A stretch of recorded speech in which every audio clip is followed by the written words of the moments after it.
Buenas noches, compañeros y licenciado Franco Hernández. Mi nombre es Carlos Eduardo Gutiérrez Campos y junto a mi compañero Carlos Misael Guerrero Ayala, pues les presentaremos nuestro trabajo de investigación acerca de la Neisseria meningitidis, en el cual abordaremos pues a detalle su epidemiología, la patogénesis, el diagnóstico tanto de laboratorio y diferencial, la distribución y un poco de la historia y el desarrollo de los tratamientos a lo largo del tiempo, pues de esta infección bacteriosa.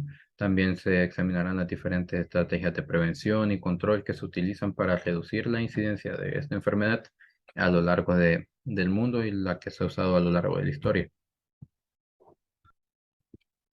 Primeramente, pues tendríamos los objetivos, en el cual nuestro objetivo general sería definir y identificar las características epidemiológicas y patológicas de la bacteria Neisseria meningitidis, así como sus efectos sobre el hospedero. Ya adentrándonos directamente en lo que sería la descripción del agente, pues tendríamos todo su taxonomía, pues todo su orden taxonómico, en los cuales tendríamos las tres principales, que sería la familia, el género y la especie, en donde tendríamos que su familia es la Neisserizae prevot, su género la Neisseria trevisan y la especie pues sería Neisseria meningitidis.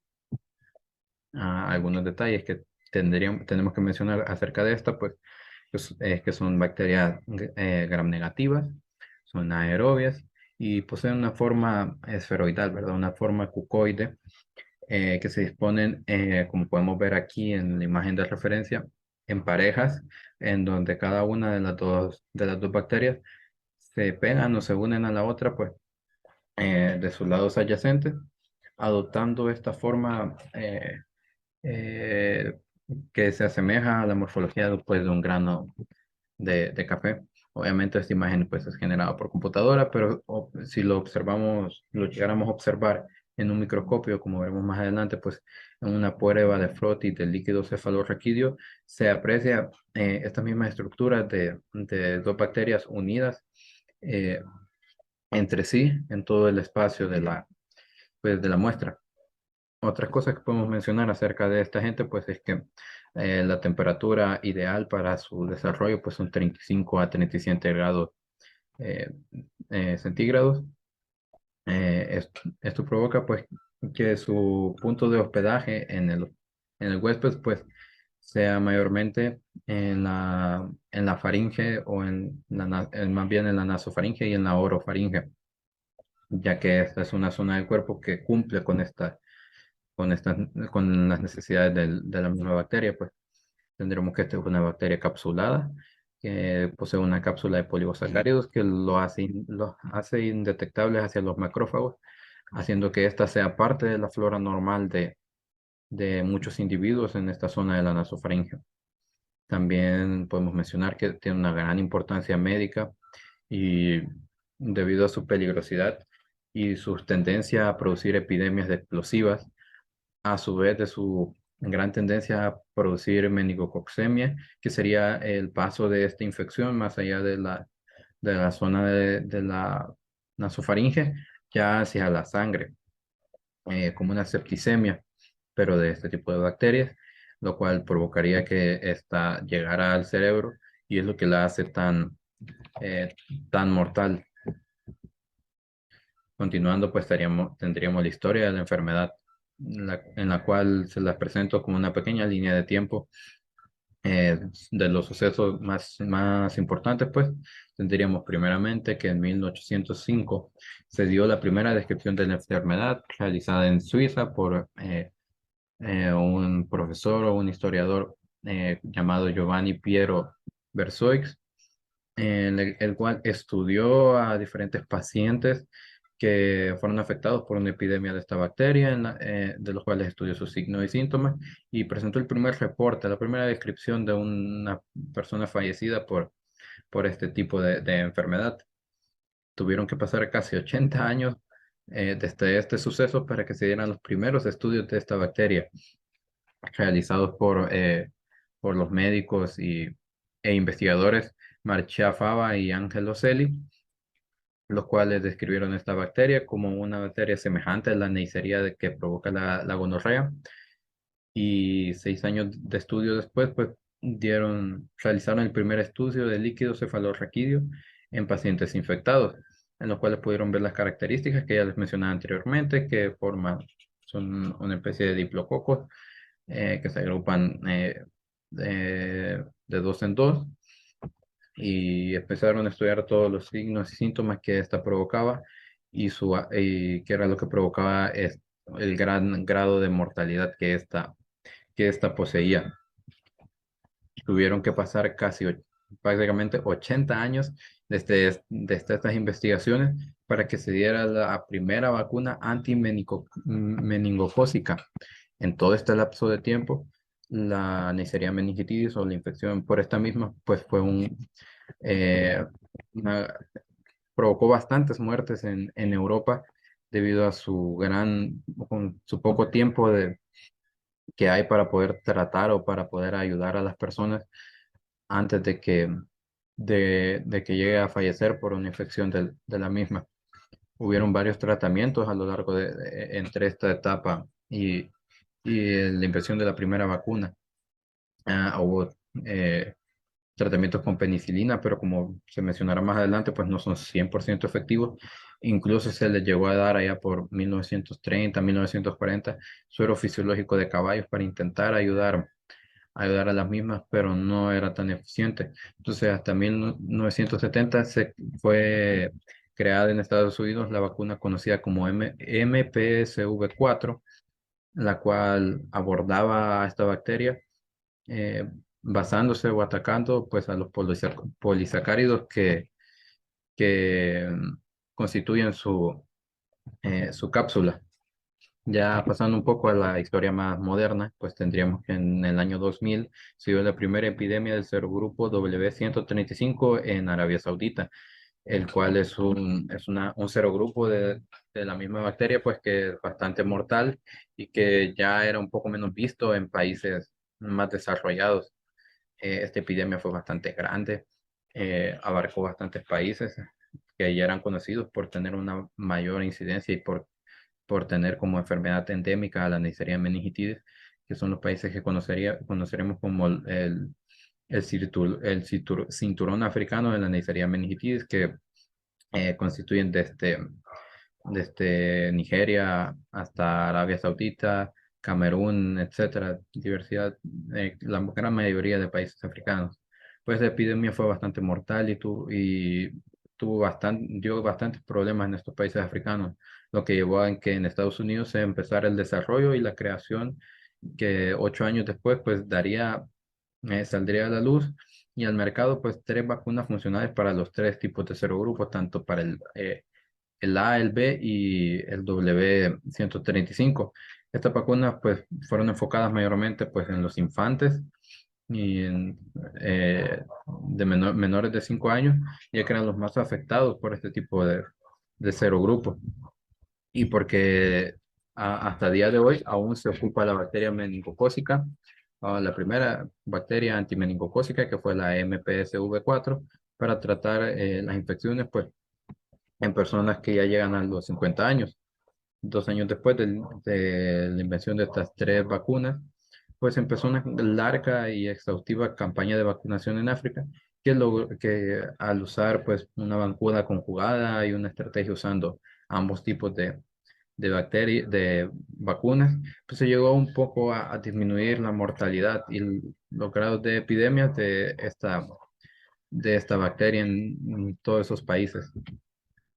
Continuando, pues tendríamos la epidemiología y la distribución, pues diríamos que los meningococos se pueden encontrar en la flora nasofaringea de cerca de 10% de los individuos sanos. Es una gran cantidad y es por ello que es tan, tan temida esta infección, ya que puede formar parte de la flora común o la flora normal de una persona sin llegar a afectarla o a causarle una enfermedad y mucho menos una septicemia de la misma.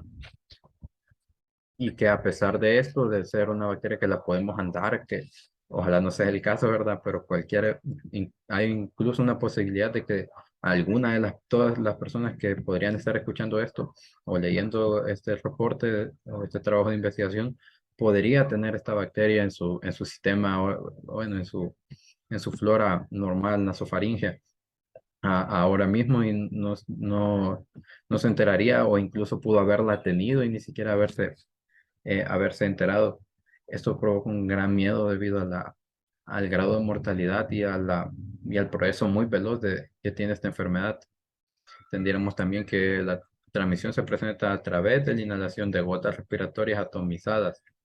El contacto cercano y prolongado, como el que se da entre familiares, el que podemos ver en grupos universitarios o en grupos de trabajo, o sobre todo, que es algo que se ve bastante en estos países africanos, pues en bases militares. En general, pues poblaciones cerradas, grupos cerrados de personas, mayormente en hacinamiento, pues esto promueve la transmisión. Otros factores que fomentan la transmisión, pues son el contacto con una cepa virulenta.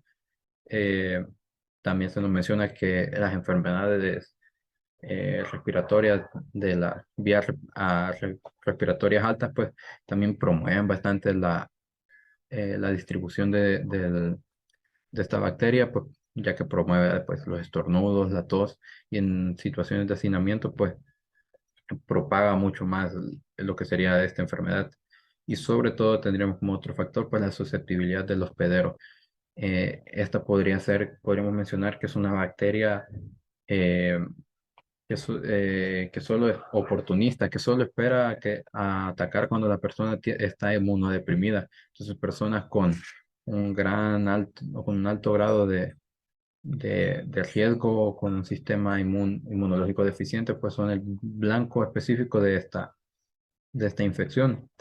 También mencionaríamos que el serogrupos B, C, Y y W135 pues son los más comunes en los países desarrollados, mientras que el serogrupo A junto con el W135 hasta el 2010 pues eran la mayor causa de infección en África, son la zona geográfica donde encontramos mayor prevalencia de la enfermedad. Entonces, nos mencionas también que diversos estudios nos han dicho que hay un mayor grado de infección en hombres que en mujeres, pero esto podría ser mayormente por los lugares en donde se realizan estos estudios, que son pues, bases militares o lugares de trabajo en estos países africanos, pues que son mayormente ocupados por hombres, porque en realidad no hay ningún factor o que determine pues, una mayor susceptibilidad de un sexo o de otro. Tendríamos también el reservorio, pues que el único reservorio o fuente de infección de esta bacteria, pues serían exclusivamente pues, los seres humanos. No hay vectores, no hay más sitios en el que esta bacteria pueda sobrevivir si no es en las fosas nasofaríngeas y orofaringeas de los seres humanos. Pueden vivir, como ya mencionaba, pues tanto en individuos sanos sin causar ni siquiera una infección y pasar de hombre a hombre como lo haría cualquier otro tipo de neumococo. Tendríamos también el periodo de incubación y de transmisibilidad. El periodo de incubación es de 3 a 4 días, pero también posee un rango de 2 a 10 días. Como ya mencionaba, pues la mayoría de las personas que entran en contacto con esta bacteria no se enferman. Pueden llegar a tenerla años en su cuerpo, pues, y no presentar ninguna enfermedad hasta que estén en un estado de inmunodepresión o tengan una condición que se los provoque y la bacteria puede entrar directamente a atacar el cuerpo y enfermar a la persona de gravedad en un periodo muy corto este, de, de tiempo. Tendríamos también la transmisibilidad, pues que la bacteria Neisseria meningitidis persiste hasta que los meningococos vivos desaparecen de las secreciones tanto de la nariz como de la boca. Como mencionaba, pues esta bacteria puede vivir muchísimo tiempo en nuestro organismo sin que nosotros ni siquiera nos demos cuenta o que nosotros podamos a hacer algo. Y la única forma de hacerla desaparecer, por así decirlo, pues de eliminarla de nuestro cuerpo, antes de que produzca la infección, pues es con la aplicación de antibióticos que se sepa mediante estudios de cultivo y pruebas de antígenos, pues que afectan a los mismos y puedan eliminarse de una forma más normal, sin tanto problema. Incluso puede, como les mencionaba, alguien pudo haberlo tenido, haber tomado un antibiótico para otra cosa, digamos, y que justo este antibiótico, que las bacterias Neisseria meningitidis que esta persona poseía, pues fueran sensibles hasta hacia ese antibiótico y esto provocara su eliminación.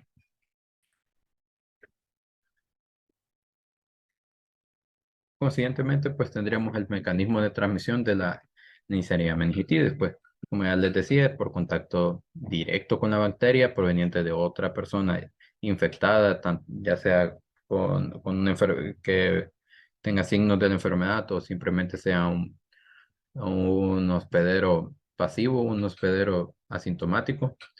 Se transmite por gotitas, por secreciones de las fosas, tanto nasales o por la boca de las personas infectadas. Se estipula que hasta del 5 a 10% de las personas pueden ser portadoras asintomáticas, eh, pero que solo el menos del 1% de estas personas llegan a tener una infección invasora, como ya les decía, pues mayormente en personas inmunodeprimidas, en las cuales ya el cuerpo no puede responder a dicha infección, haciendo tan grande su mortalidad. Podemos mencionar también que no existe un mecanismo de transmisión por fomátides o por vectores. Toda la contaminación o la transmisión, mejor dicho, pues directamente de una persona a otra sin ningún medio de transporte del mismo. También tenemos como estadística, pues que se dice que hasta el 25% de las personas pueden poseerlo, este, sin presentar ningún tipo de, de enfermedad, incluso pudiendo tenerla durante durante toda su vida, sin correr mayormente riesgo. Seguidamente, mi compañero pues seguiría con los siguientes puntos del desarrollo del trabajo de investigación. Muy bien, prosiguiendo ya con la susceptibilidad. Como se ve en la diapositiva, la susceptibilidad a la afección clínica pues es baja y disminuye con la edad. Esto da lugar a un número elevado de portadores en proporción con número de casos. Las personas con deficiencia de algunos componentes del complemento muestran propensión especial a padecer cuadros recurrentes. Otra forma también o dicho, otras personas, las cuales tienen también esta propensión también especial a padecer estos cuadros, son aquellos a los que se le han extirpado, por ejemplo, el vaso. Además, también están los pacientes que se presentan con deficiencias de C7 o de C9, muestran mayor susceptibilidad a las infecciones diseminadas por Neisseria gonorrhoeae y también por Neisseria meningitidis. Estas infecciones también pues, son características de la deficiencia en los componentes, como dije anteriormente, de la vía alternativa, el factor D y también la prodertina, no, la properdina. Bueno, prosiguiendo, en la patogenia y la patología. Bueno, en sí, los seres humanos pues son los únicos hospedadores, primero que todo, son los únicos hospedadores naturales en, los quien, en quienes los meningococos son patógenos, ¿sí, verdad? Al igual que el único portador o el único reservorio, como dijo seguramente mi compañero, pues son los seres humanos de la Neisseria meningitidis. Y pues bueno, en la nasofaringe es la vía de entrada. Allí los microorganismos se adhieren a las células epiteliales con ayuda de las pilosidades. Pueden formar parte de la microbiota transitoria sin producir síntomas. Bueno, desde la nasofaringe, pues los microorganismos pues llegan a la circulación sanguínea y pues esto pues producen la bacteriemia. La bacteriemia. Y pues los síntomas en sí son parecidos a los de una infección de las vías respiratorias superiores. Eh, la enfermedad principal es la meningitis purulenta aguda con fiebre, cefaleas, convulsiones y signos mentales secundarios a inflamación y aumento de la presión intracraneal. Se tiene que decir que incluso en los casos que el sistema nervioso central se ve comprometido, las infecciones por Neisseria meningitidis también tienen como esta tendencia a acompañarse también por erupciones cutáneas, la púrpura y también la trombocitopenia. Prosiguiendo con el cuadro clínico. Por lo general, dice, por lo general, los meningococos son miembros quiescentes de la flora nasofaringea, pero pueden producir infecciones fulminantes del torrente sanguíneo, del sistema nervioso central o de ambos. Hay pocas advertencias y rara vez se conocen las infecciones localizadas que preceden a la propagación sistémica. Bueno, en sí, como acaba de decir, ¿verdad? La enfermedad principal pues es también la meningitis. La meningitis purulenta aguda. Esta pues también está acompañada pues con fiebre, también con muchos dolores de cabeza, pueden llegar a tener convulsiones, también como signos mentales secundarios, pues, a la inflamación que tiene la meninge, ¿verdad? Y también el aumento de la presión intracraneal por la misma inflamación, ¿verdad? Incluso que en aquellos casos en los que el sistema nervioso central no está como comprometido o no se ve muy afectado, ¿verdad? Las infecciones por Neisseria meningitidis tienen pues, también tienden, ¿verdad?, a acompañarse con erupciones, como le dije, cutáneas o la trombocitopenia. Y también, pues, otras manifestaciones, ¿cómo se llama?, asociadas con la endotexemia. Según recuerdo bien, esta bacteria, pues, es una de las pocas en sí que produce infecciones en las que el paciente pues, puede pasar de un estado de salud prácticamente normal pues, a la muerte en menos de un día, porque tenemos que recordar bien que muchos realmente somos portadores directamente, aunque en realidad no estemos con la enfermedad en sí, ¿verdad? Ahora prosiguiendo con el diagnóstico. Bueno, en el diagnóstico se podría dividir en diferentes, ¿verdad? Está el diagnóstico de laboratorio y el diferencial. También hay está el serológico. En el diagnóstico, pues, de laboratorio tenemos también las muestras con las cuales vamos a hacer los frotis o los cultivos. En sí, pues, con las muestras pues, se toman mayormente dos muestras, una de sangre que se utiliza para el cultivo y las del líquido raquídeo. Este sería ya para el frotis. Eh, Ahora, yendo con el frotis, pues dice que el frotis es el sedimento del líquido cefalorraquídeo. Ajá. Este tiene que ser centrifugado o del aspirado petequial teñido, ¿verdad? Este es con tinción de Gram y a menudo muestra los gonococos característicos dentro de los leucocitos polimorfonucleares o extracelulares también. Y ahora, con el cultivo, dice que los medios de cultivo sin sulfonato de poliatinetol sódico son útiles para cultivar muestras sanguíneas. Bueno, en sí las muestras, ¿verdad?, de líquido cefalorraquídeo se cultivan en agar chocolate y también se incuban a unos 37 grados centígrados en una atmósfera de 5% de dióxido de carbono.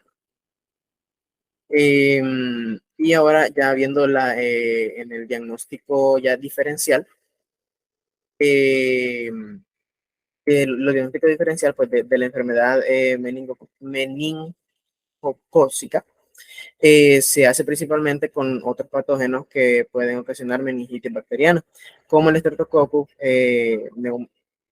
pneumoniae y el Haemophilus influenzae. También hay otro tipo de diagnósticos que sería el serológico. Pues este se utiliza como los anticuerpos, ¿verdad? Los anticuerpos contra los polisacáridos meningocócicos. Bueno, se pueden determinar, ¿verdad? Mediante la aglutinación con látex y, hemos dicho, o las pruebas de hemaglutinación, o también por su actividad bactericida. Estos pues se llevan a cabo, o estos programas de hecho, se llevan a cabo solo en laboratorios de referencia. Ahora, ya hablando sobre el tratamiento. Bueno, desde ese tiempo la penicilina ha sido el tratamiento de elección para las infecciones meningocócicas debido a su elevada actividad en contra de los meningococos y su buena penetración en el líquido cefalorraquídeo. Otro tratamiento también que se utiliza mucho es, según tengo entendido, es mucho más utilizado en países que tiene su población con una resistencia mayor a la penicilina, ¿verdad? Eh, pues en estos casos se debe utilizar cefalosporinas. Según yo, son cefalosporinas de tercera generación, que sería como la cefotaximina, la cefotaxima, o la ceftriaxona. Este es pues para tratar las infecciones por Neisseria meningitis, ¿verdad? Incluso si se demuestra, ¿verdad?, que el microorganismo pues, es sensible a la penicilina, se puede cambiar el tratamiento a penicilina G. Bueno, en sí, pues, no es efectiva la erradicación con antibióticos de Neisseria meningitis en el grupo de portadores sanos. Por este motivo, la prevención de la enfermedad se ha centrado en el refuerzo de la inmunidad. Esto pues con las vacunas para en sí la prevención, ¿verdad? En vez de llegar al punto de la enfermedad, que la sociedad esté inmunizada. Ahora ya hablando sobre las complicaciones. La meningococcemia fulminante es más grave y se manifiesta por fiebre elevada y una exantema hemorrágico. Puede haber coagulación intravascular diseminada y colapso circulatorio, o también el síndrome de Waterhouse. No sé pronunciar el apellido, pero Waterhouse. En sí, la meningitis es la complicación más frecuente también la meningococcemia. Y en sí, por lo general, pues comienza de una forma brusca en sí. Como se recuerdan, dijimos que con esta clase de enfermedad, ¿verdad? Puede llegar a pasar de una persona totalmente sana a una persona que puede llegar a morir en día, ¿verdad? Pues igual, por lo general, pues esta empieza de forma así brusca, con un gran dolor de cabeza, con vómito, sentir una especie de rigidez en el cuello y pues incluso puede llegar hasta un coma en las pocas horas que inicia, ¿verdad? La enfermedad. Durante la meningococcemia hay trombosis de diversos vasos sanguíneos pequeños en muchos órganos con infiltración perivascular y hemorragias petequiales. Esto pues puede haber también, según tengo entendido, es miocarditis y miocarditis intersticial, también artritis, lesiones hasta en la piel, como vimos, ¿verdad? Que también podrían haber erupciones purulentas. Y bueno, en la meningitis, pues las meninges también presentan una inflamación aguda, esto con trombosis en los vasos sanguíneos también y una exudación de los leucocitos polimorfonucleares.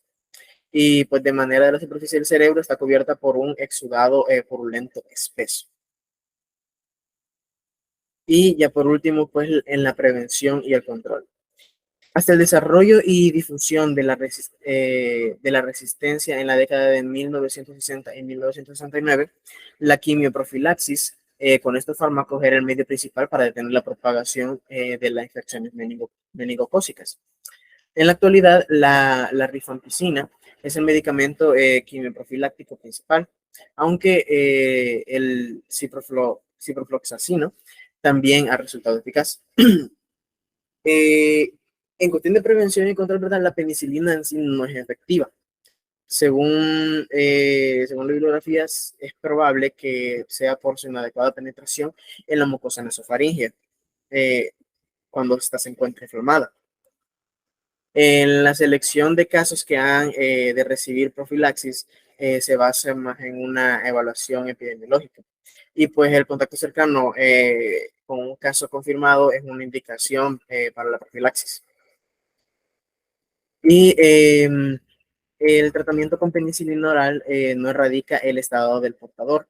Se recomienda que después del contacto con un caso inicial se aplique quimioprofilaxis en contactos familiares u otros muy cercanos, bajo el siguiente esquema, que sería rifampicina 600 miligramos, veo, en adultos y también 5 miligramos por kilogramo en niños.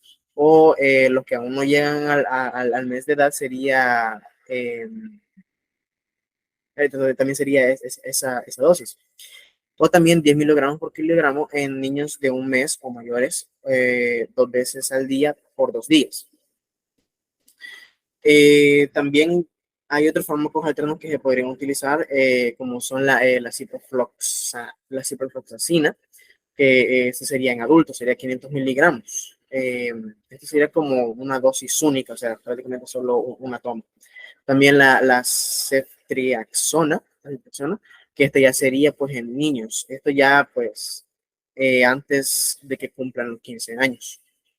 Y pues también en una dosis única de 125 miligramos, eh, también se puede poner, ¿verdad? En los niños de 15 años. Entonces, esa sería en total, pues, la exposición sobre la Neisseria meningitis, ¿verdad? En sí, pues, como una especie de mini conclusión, tenemos que ver que pues, los casos clínicos de meningitis también constituyen solo una fuente pues, insignificante de la infección. Y en sí, por lo tanto, el aislamiento solo tiene pues, una utilidad bien limitada.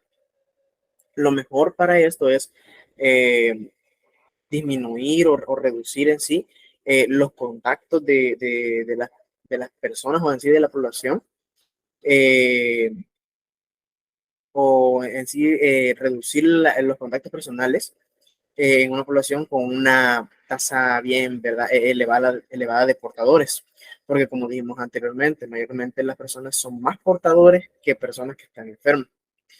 Y pues esto se logra en sí no con una especie de distancia social, sino más bien con la administración de vacunas y en sí la inmunización.